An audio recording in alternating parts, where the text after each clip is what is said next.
So I want to start out by giving you guys a tour of the old wagon. It's, like I said, a 1957 Willys Jeep wagon, station wagon.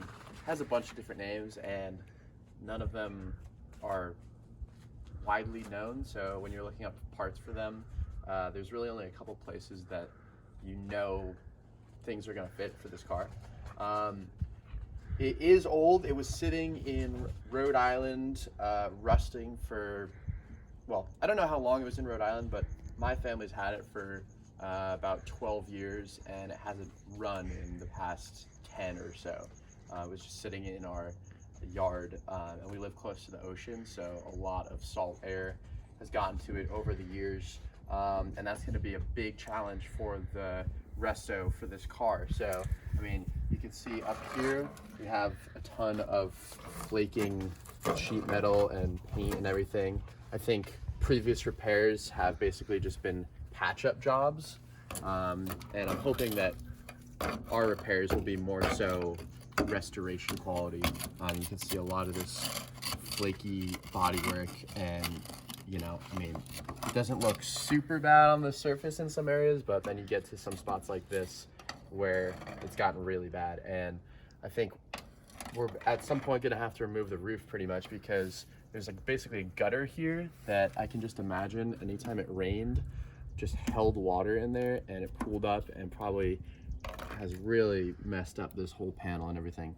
There's also some other weird spots in the body where it's just kind of weirdly warped, so you wonder if it hit something or what exactly happened there. We just pulled off some of this contact paper. It looks really cheesy. I mean, I'm sure it looked good back in the day, but I'm not sure if we want to replace that eventually with you know, another different wood style, or if we're just going to do paint. Not sure what that's going to end up looking like.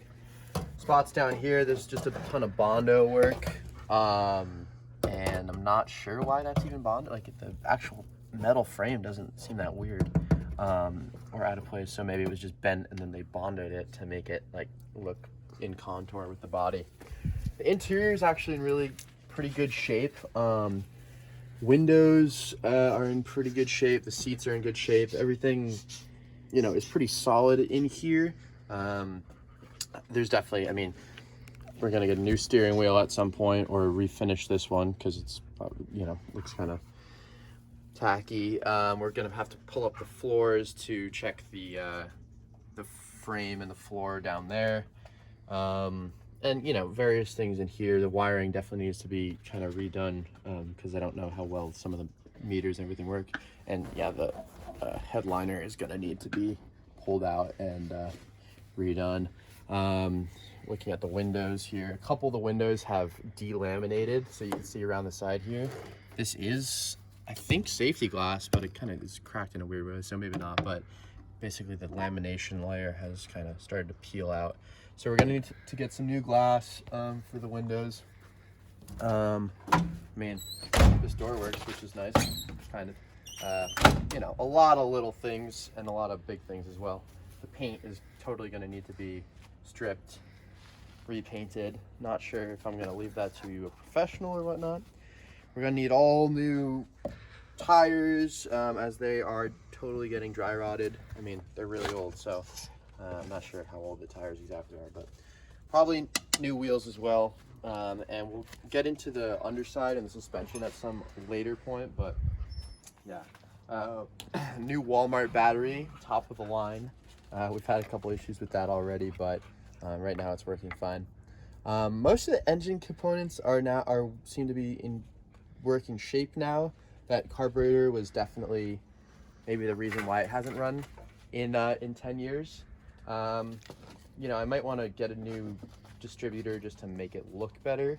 And then also, it's super dusty here in Arizona, so there's just a lot of dust in here. We're gonna have to do a whole clean down and everything. I'd like to, you know, get this looking really nice inside the engine bay at some point. And you know, I'm glad it's running, but there's a lot more work to still be done. You know, the front of the vehicle is actually in good shape. You know, this is obviously rusted chrome and such, but that could probably get refinished, or they sell this entire piece as one as well. Headlights are in good shape, not turning on at the moment, but yeah. Here's the hood. It's actually in pretty good shape as well. I mean, there's some pitting on there, but I think maybe sand it down, refinish it, and it actually will be in pretty good shape. It's not warped at all, fits well with the vehicle. The fenders are also in really good shape, which is nice. These are actually really nice to have because when we were working on the engine, you can leave your tools up here, and it's a great like workspace for working on the car, so that's nice. Right now we were running the car off an auxiliary fuel tank, which is literally a bottle of kombucha, because the fuel tank is original as far as I know, and it's definitely just sludge. So we ordered a new fuel tank. It should be here in a few days. It's a new plastic fuel tank, because I don't know, I trust the plastic more, and I think it'll last longer. We're not necessarily going for all original parts on this car. Obviously we've already messed that up. I just want it to be running well and to be reliable.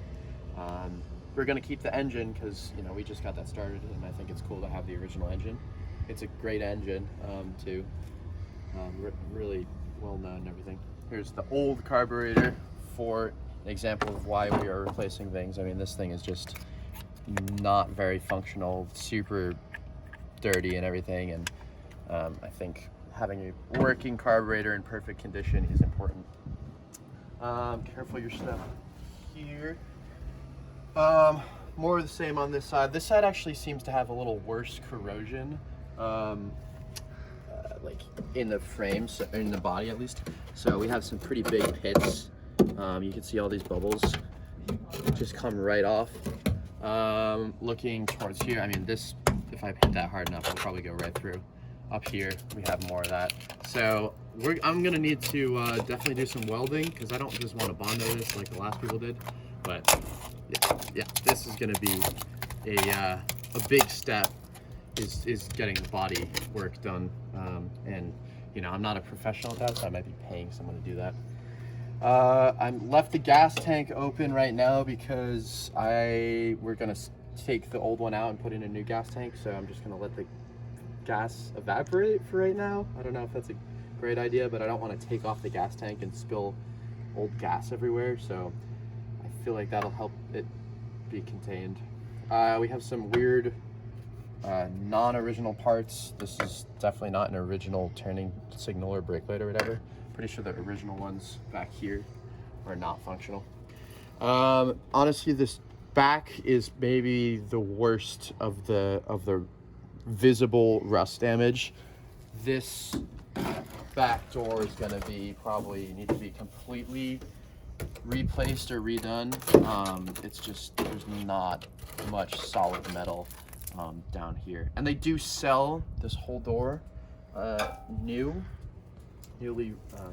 redone, but I also am kind of wanting to do some of that stuff myself, so but that's going to need a lot of attention. I love these old doors. I think they're really cool. Definitely could use some lubrication, and you can kind of just hear it sounds like sand. I mean, there's definitely just rust in there from 70 years of use. Some of the molding gaskets on the windows are going to need to be replaced, but actually these windows are in good shape. So anyway, yeah, pretty cool car. Looking forward to getting into it and showing you guys the process, and hopefully it can help you guys out if you have a 57 or 64 Willys. I mean, they were the same car essentially for 15 years, so whatever I do on this is easily done on another one. And see you later.